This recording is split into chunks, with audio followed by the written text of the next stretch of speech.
Reels channel and stuff. Yes. How does it all kind of feel? Do you kind of feel that ECW like momentum? What would you kind of compare this? I don't like doing comparisons to things that happened in the past. Things that happened in the past. If you try to just be the past, that's all you're going to be.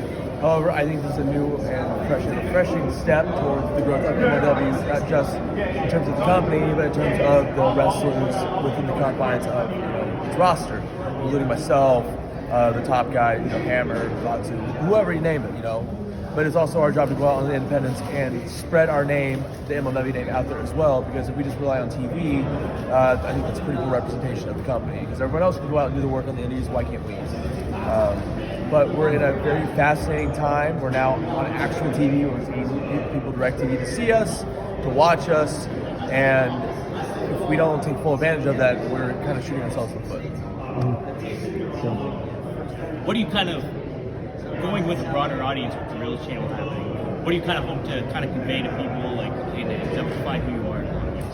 I hope to bring what I was doing on the independents to a larger television audience, whether it is a hyper-violent death match, whether I can have a match with knives, whatever, and make people as uncomfortable as possible, because I think pro wrestling can cover a whole grand scheme of things. If I can make people laugh, I can make people cringe.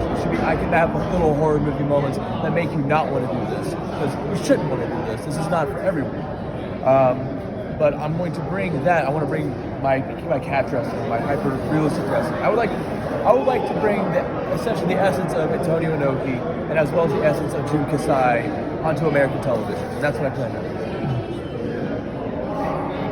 Who would you like to do this against? Because there's a growing roster here, a lot of people you can face. Who would I like to go hyper violent with? Yeah. Obviously, people like Manster I know are down to go for it. But maybe, we could do something different and get someone like Jun Kasai on TV. We could get Masashi Takeda. I would like to get the unsung deathmatch heroes of the past couple of years on actual TV where they deserve to be seen, even if just for a moment, before I squash them under my move. Caught myself there. Sorry, I get really angry and I want to step on people. Do you guys have any questions? Yes. So I'm Akira, I'm at WrestleIn.com, and I'm just wondering what it means to be wrestling in a city tonight like Philadelphia, in a city that's so rich in history in wrestling and other events like that. So, no matter what you may think of me on television, I love pro wrestling, I love history pro wrestling, I love doing pro wrestling, and I love being around pro wrestling. So, this is my second time being in this venue. The first was actually for MLW last month, I do believe. And not only is it very interesting to be in these hallowed halls where all these crazy events happen. I used to watch ECW on tape when I was 3 or 4 with my dad. I have the old VHSs of all the old ECW shows, of WCW, of WWF. So being here, go to that bathroom and see the mural with everyone's writing on it. It's pretty gratifying, especially when I came from an area and I came from a genre of pro wrestling where people wrote me off. People never gave me a chance, people never gave me a shot. The fact that I'm here just proves that what I was doing was right, and what they were doing, obviously it wasn't working out. What do you like about MLW that sort of stand out from different, whether it's indie promotions or anything else? Well, obviously the production level is on a different level. I come from, independence where it's grungy deathmatch, or you just go out there and do your match.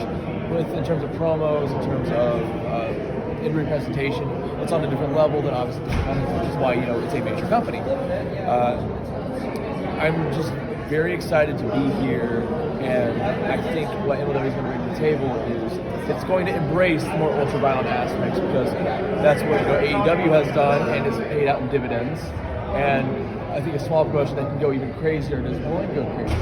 You don't bring a guy like me in and not let me go crazy, okay? But I think you can do not just more for the ultra-violent scene, you can do more for the genre as well and bring respect to it. But also what I do in that, in terms of a regular wrestling match, I think will also enhance what we do as well. So we're not just one-trick ponies that are bleeding everywhere. We are actually professional wrestlers. We're just tougher.